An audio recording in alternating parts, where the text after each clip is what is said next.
Nag-request si asawa na gumawa ako ng zucchini cake dahil nakita niya na meron pa kaming zucchini. Ganito pala siya kabigat, 5.3 pounds, nasa 2.5 kilo. Alam niyo ba na pwede niyo itong ihalo sa inyong ginagawang cake? Hindi ko na ito babalatan dahil malambot naman yung kanyang balat. So first step, i-shred ko muna itong zucchini. 2 cups lang yung ating kailangan. Parte ito ng ating wet ingredients. Magdagdag lang ng 2 itlog.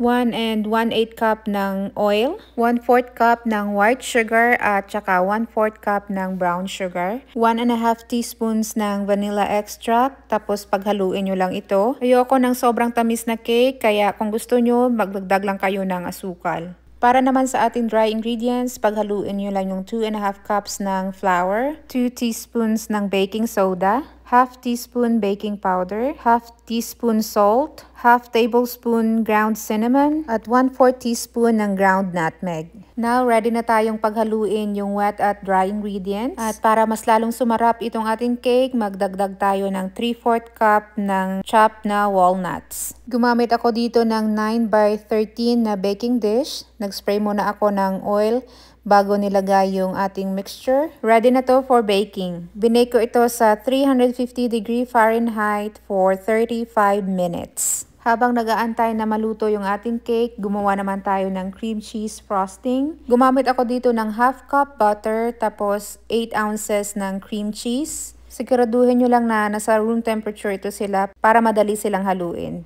Nag-add din ako dito ng 1.5 cups ng powdered sugar at 2 teaspoons ng vanilla extract. Again, depende sa inyo kung gaano katamis yung gusto nyong frosting.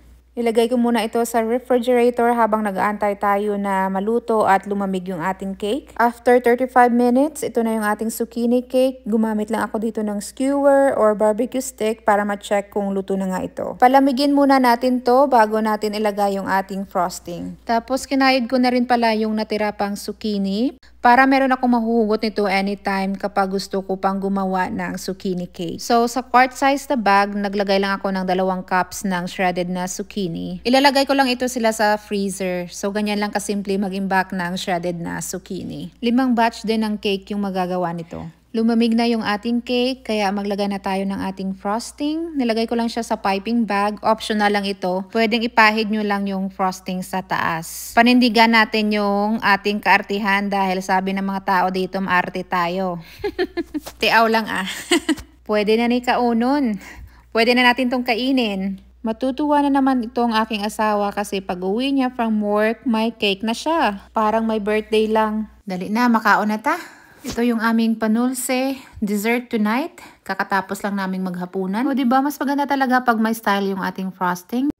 You ready? Alright, big bite for you. Moment of truth, big bite. Stop!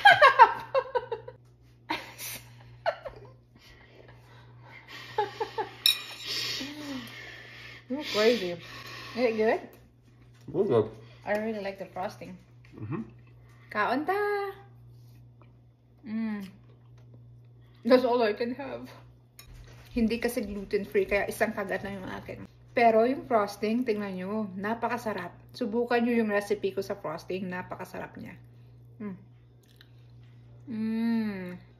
Hanggang dito na lang. Salamat sa panonood. Bye!